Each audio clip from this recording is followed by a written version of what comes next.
Welcome to the Do the Impossible podcast. I'm Jason Drees.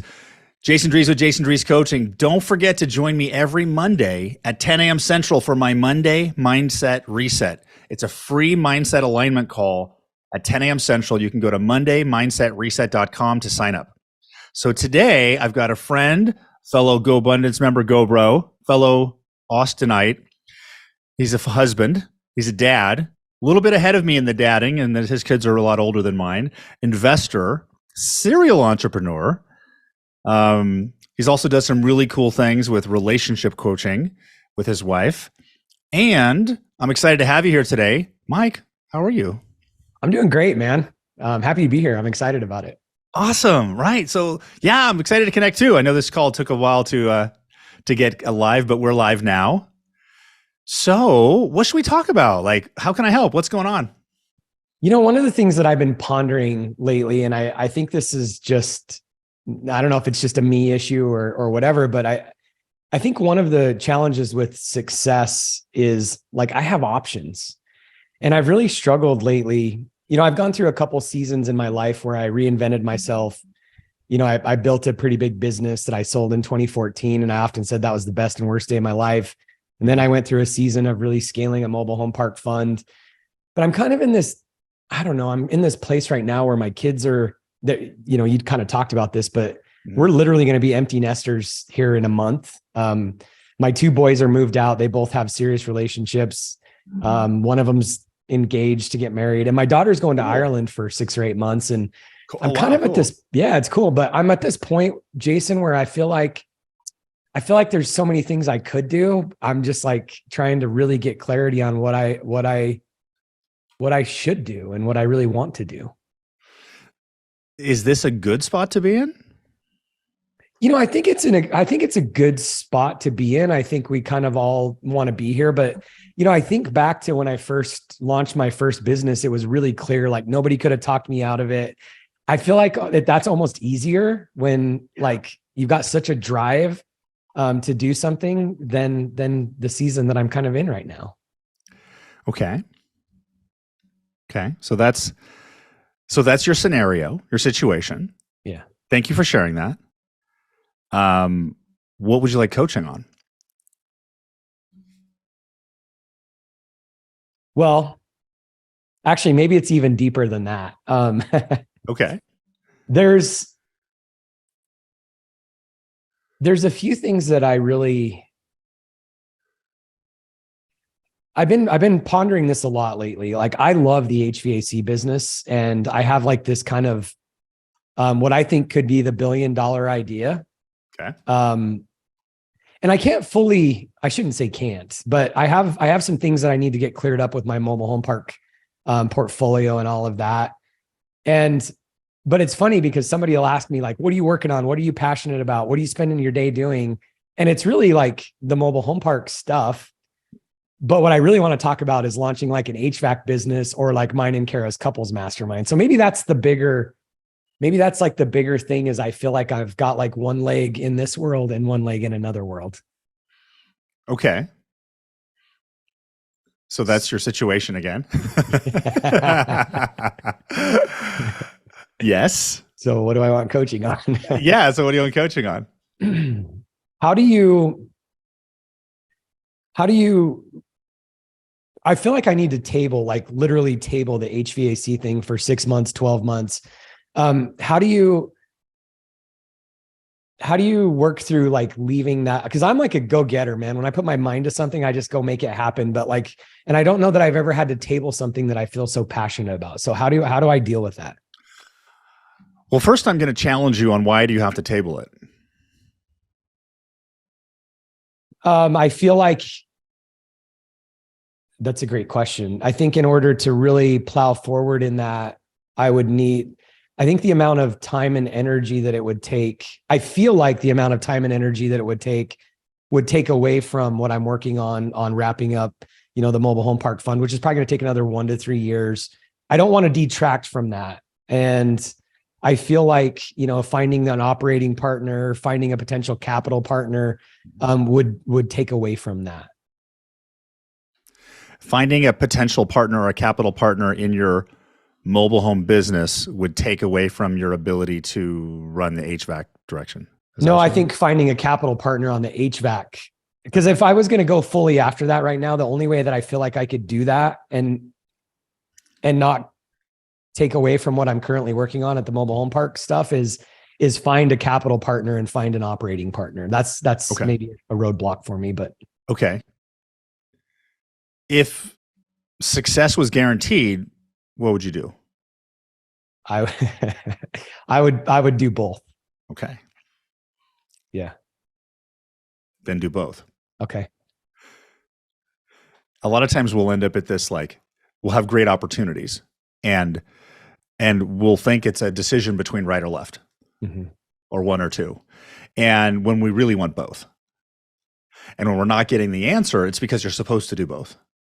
Okay. And right now, the mindset, the frame you're operating from, sees that as a roadblock of the capital partner or the operating partner, even though it's 100% possible.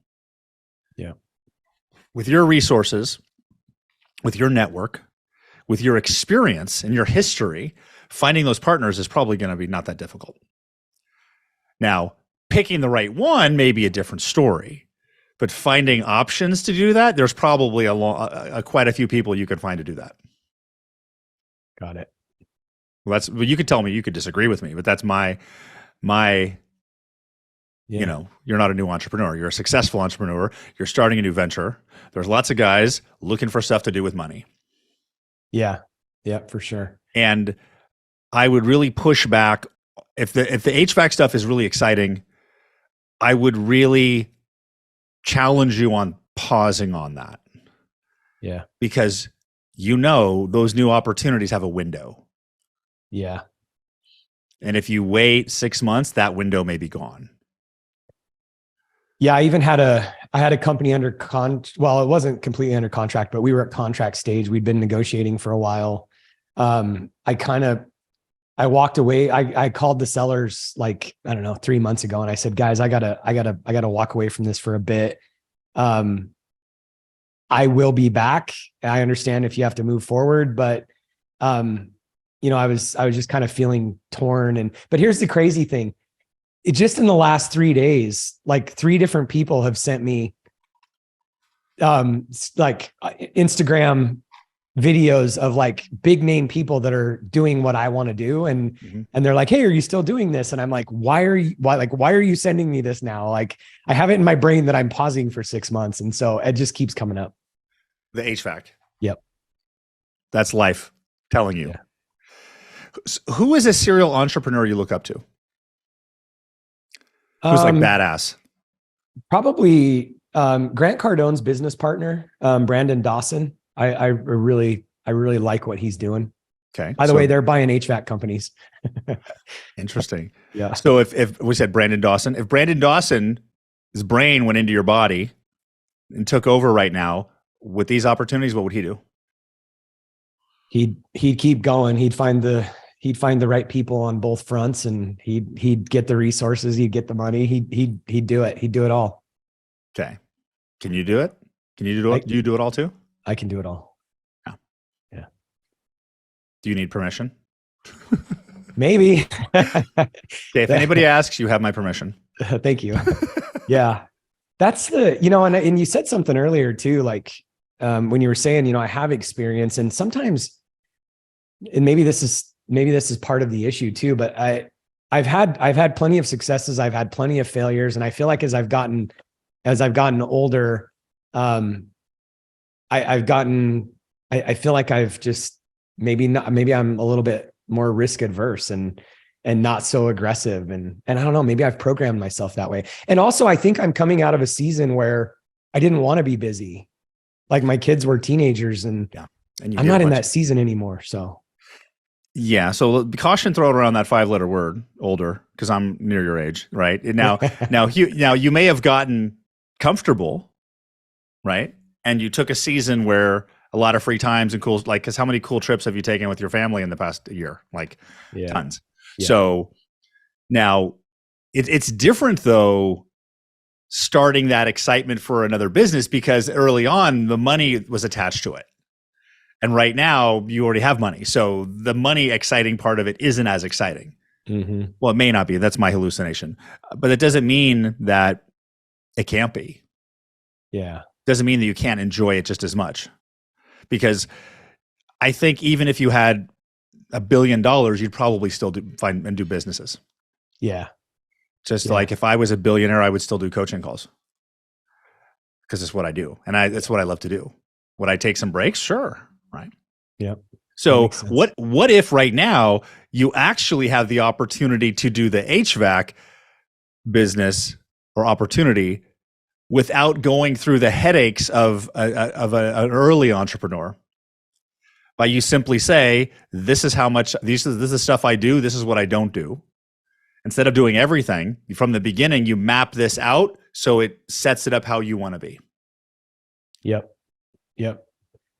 Which would be a heck of a lot easier than the first time around, because I've got a consulting company that I worked with for 7 years that I re-engaged in 2020 and mapped out the fund. And, basically I need to put a general manager in place and they take over. Yeah. Yep. Yeah. Idea machine, get somebody else to fund and someone else to operate. Go, then do the next one. Yeah. That makes sense. And then you can always follow David Osborne's footsteps and try to be the most insignificant person in every one of his businesses. I think that's what he said. Did you hear him say that?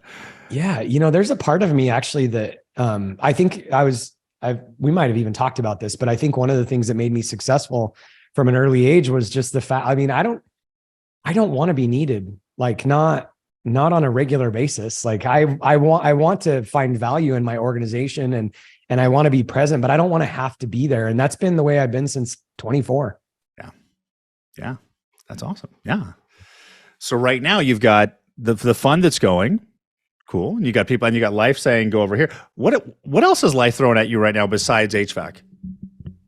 Well, Kara and I we're diving headlong into the couples mastermind, which, for us was in 2020, we were just going to take 5 couples, spend a year together, which is what we did for 2020 and then 21 and 22. But, I really felt led to kind of flip it on its head last year. And we've launched a virtual community, which the first launch went pretty well. We're going to open that back up in July. Mm-hmm. And we're doing an event in November. We're going to do a couples trip that we open up to the whole community. And we kind of tabled the big mastermind this year. We'll open it back up next year. But man, I feel a real strong pulling. And again, I think it's probably the season we're in because our kids are graduating and Kara and I are reconnecting on an amazing level. I feel a real strong pulling to just mentor couples. And, I've got a great operations person on the branding side that's doing a lot of great work on the backside. Kara's like fully plugged in on this. And so that's the other thing that, if there's like a 3-legged stool, that would be the other one that I think, I said this a lot last year. If somebody, and the HVAC thing is like a strong business pull to me, but if somebody put a gun to my head and said, you could only do one thing, I might do the couples work. Yeah. Or Mr. Serial Entrepreneur does all 3. Yeah. It's interesting that I keep coming back to feeling like I can't do all 3. It's not necessarily right now, but that's where we started. And I just find myself coming back to that. I'll get like gung ho and be like, yeah, I can do it. And then I just come back to, no, I can't. Do you want to do all 3? I do want to do all 3. Yeah. Can you do all 3? Yes. Yeah. So what's that voice about that's saying you can't? You know what? Maybe it is. I mean, we ran into some, I think what it is as we're talking through this, I think it's actually really the manufactured housing fund that we ran up against some challenges. And I brought in, we hired a superstar in 2018 and we acquired some of the, we acquired too many properties that were distressed. Yeah. And so then we stopped buying in 2019. Mm-hmm. And the CEO that I had in place, I was kind of removed from the business for a while and everything was going well. And then I had to dive head first back into it in 2021, which is what I'm good at. I'm kind of like a wartime leader. So I had to dive back into this thing head first and fix and turn around. And I think that maybe is really the thing that's kind of dragging on me is like, I saw it have so many challenges that I think maybe I have it anchored in my mind that if I take my focus away from it again, we're going to go through the same thing that I went through when I took my focus away from it last time. Is that thought coming from a fear place or an intuitive based source? What do you think? Well, probably a combination of both. I think, I think there's some fear, but I also think it's intuition and learning from just a leadership perspective too. And not, I need to make sure I don't pull out, too far. Yeah. Sure. So maybe you leverage, because you haven't said that I need to do the HVAC work. You just said, I want to go in the HVAC business direction. Yeah. So you could bring more leverage in that new opportunity to keep yourself engaged in the mobile home opportunity as much as you want.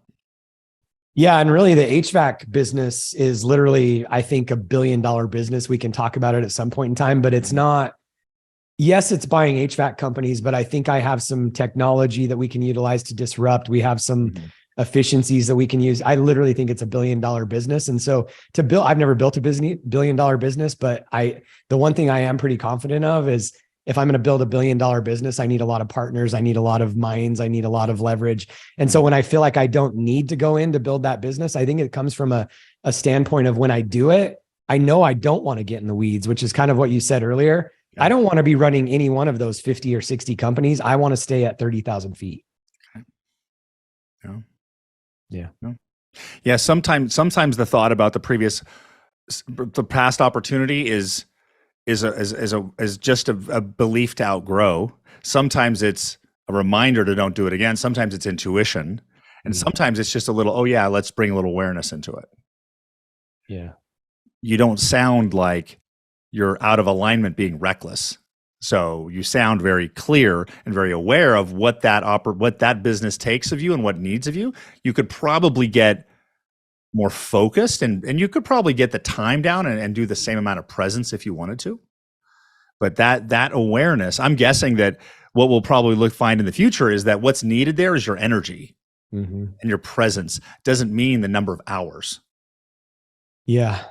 Yeah. And that's a good point too, because I've shifted my energy around that business in the last 2 months and it's going a lot better. I was not, and I think it was because I was doing too many things too. But once I said, hey, I'm going to focus on this, I've come to the realization, like you just said, it doesn't take a lot of hours.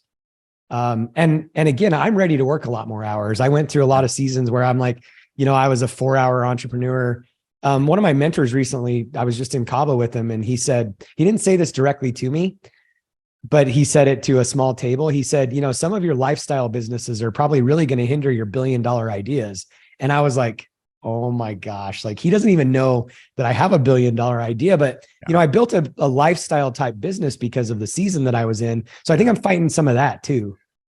You get to choose, right? Do you want the lifestyle business or do you want the $1 billion business? And there's no right or wrong, right? Some lifestyle businesses are just great, right? $1 billion idea may not be the funnest ride, right? Yeah. So you get to choose, but I love that. I love that perspective, right? Yeah. And I'm clear at this, like that kind of anchored it for me. I don't want a lifestyle business at this stage of my life. I had it at one point, but I don't want that at this stage. Well, then, and having multiple lifestyle businesses may not be does not a lifestyle business anymore. Right. It's very true. Because now it's an empire. Yep. Yeah. Very good. The pieces. So good. Awesome. Cool. Is this helpful? It's very helpful. Yeah. Awesome. Is he good? I'm good. Awesome. All right, man. Well, it was great to have you on today. It was great being here. Appreciate you. Awesome. And where can people go if they want to find out more about you or even your couples counseling program or that work you're doing? Yeah. I have a podcast, Investing for Freedom, Instagram at the Mike Ayala. The couples coaching is at nextlevelcouple.com. Awesome. Fantastic. Well, I will see you soon in person. We're due for a lunch. And everyone else, thanks for watching. I'm Jason Dries with the Do the Impossible podcast. If you want to get an experience of coaching, go to freeintrosession.com and my team will give you a complimentary introductory coaching session that will help you uncover your impossible target. Until next week, I will see you then. Take care. Bye-bye.